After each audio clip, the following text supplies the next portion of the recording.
Hello guys! Hello! This is for Taurus. Welcome dito sa aking channel, Kapalaran 888 Taurus. This is weekly tarot reading. So, titingnan natin kung anong messages, energy, gabay para sa lahat ng Taurus. So, paki-comment sa comment section kung ano yung gusto mo sabihin sa message nito. Okay, Taurus, please connect your intuition.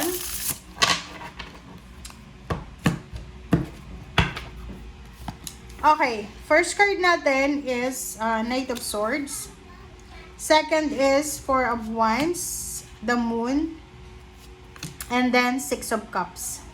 Taurus, kung makikita mo sa 4 cards mo, sinasabi ng bara sa'yo dito na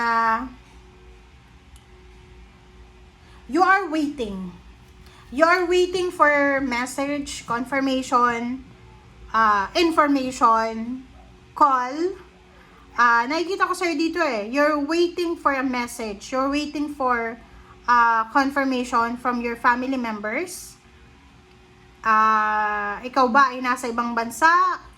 Or sila ang nasa ibang bansa? So, you're waiting dito. Nakikita ko sa'yo dito na you have, mayroon kang takot na nararamdaman. Hindi ko alam, Taurus, bakit ka ba natatakot? Meron kang fear na nararamdaman sa sarili mo. Yung Six of Cups dito, sinasabi ng bara sa'yo na meron ditong Taurus na posibleng itinatuwa mo yung magulang mo, yung kapatid mo, yung pamilya mo, babalik at babalik ka sa kanila. Yun yung nakikita ko sa'yo dito. Pwedeng meron ditong Taurus na you're planning to go back sa kung saan ka man galing. Kaso lang, ang nangyayari dito is natatakot ka na baka hindi ka natanggapin. Okay, next is Queen of Cups, Seven of Wands, Hermit, Ten of Swords. Diba? So, yung message na to, yung 4 cards na yan, this is all about regrets. Ngayong linggong ito, marirealize mo, this is a self-realization. Marirealize mo sa linggong ito, Taurus, na may desisyon ka na hindi maganda na ginawa for maybe a few weeks ago. And ngayon ay posibleng pinagsisisihan mo na siya. Nakikita ko sa iyo dito na yung purpose mo sa linggong ito is maayos, makipag-ayos kung may problema ka, humingi ng tawad sa mga taong nasaktan mo, makipag-ayos, makipag-reconcile, kasi gusto mong proteksyonan ang, like for example, pamilya. Like halimbawa, gusto mong makipaghiwalay sa'yo ng asawa mo. So, ikaw yung may kasalanan. So, parang gagawin mo ang lahat para magkasundo kayo, mag-reconcile kayo. So, there's parang possibilities ng forgiveness and healing, ganyan, ganito.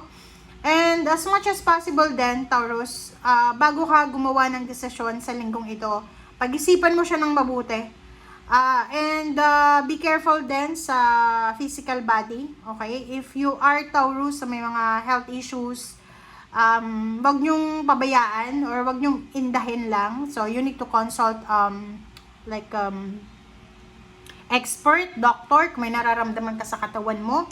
And Ten of Swords, nakikita ko sa'yo dito na you're aiming na lahat ng nasaktan mo ay mapatawad ka. Kumbaga, full of regrets ka dito Nakikita ko sa'yo dito na nangihinayang ka sa mga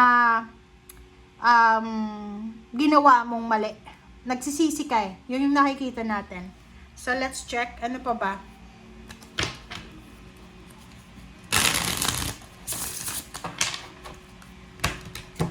Okay.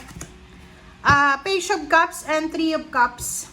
So, kung makikita mo dito, emotion talaga yung focus mo. So, sa linggong ito, sinasabi ng bara sa'yo dito na nagpipray ka kay God.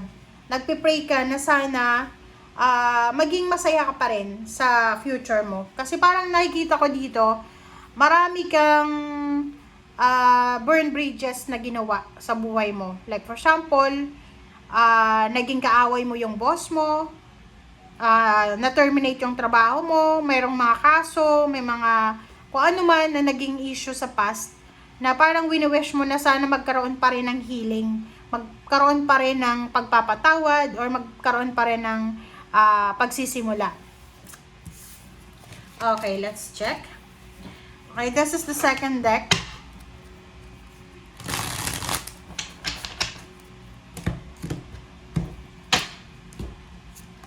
Okay, so the Wheel of Fortune and Empress, oh, 'di ba?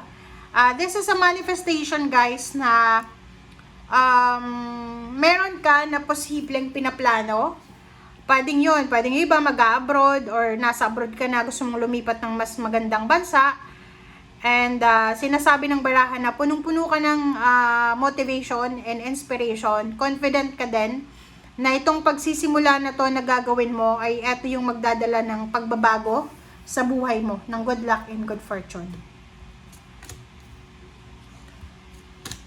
Okay, and next card natin is Four of Water, 'di ba? So, sabi sa'yo dito ng baraha, ano man daw na pinagdadaanan mo sa ngayon, huwag kang mawala ng pag-asa. Everything happens for a reason. So, kaya nga, ang sabi sa'yo dito ng Hermit, tsaka Seven of Wands, na bago tayo gumawa ng desisyon, para hindi tayo magsisi sa bandang huli, pag-isipan natin yan. Hindi yung hindi yung padalos-dalos lang tayo. Padalos-dalos lang tayo sa mga decision making natin, which is, yun yung magiging rason kung bakit pwede tayo magsisi sa bandang huli. Nakikita ko sa'yo dito na umiwas ka din sa distractions. Nakikita ko na hindi ka masaya. Okay? Mayroon dito na Taurus na hindi ka makatulog sa gabi or saan ka man ngayon naroroon, hindi ka makatulog ng maayos. Kasi hindi ka komportable. It's either maingay sa paligid mo or it's either hindi maganda, hindi komportable yung hinihigaan mo, yung kama mo. Or posibleng namumroblema ka. You're thinking, you're overanalyzing about the financial problems na pinagdadaanan mo. Or marami kang mga iniwanang bagahe sa past mo na kailangan mong isettle. Parang ganun. And kung makikita mo dito, guys, same with Virgo and then Capricorn. Yung lahat ng earth signs ngayon, iisa lang yung energy nyo na parang gusto nyong umalis.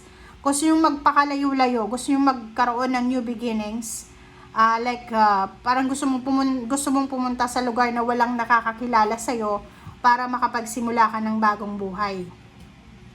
And sa ilalim nito is Eight of Air and Page of Fire. So, sinasabi ng baraha sa'yo dito na still, ngayon, siguro sa ligong ito, kahit sobra-sobra yung motivation mo, wala ka pa rin, confused ka pa rin, wala ka pa rin way out. Parang, ang magagawa mo lang is mag-overthinking, mag-overanalyze. Kasi, maybe, there's no available na route or pathway para makaalis ka sa sitwasyon na yan. Okay? Thank you, guys. Bye!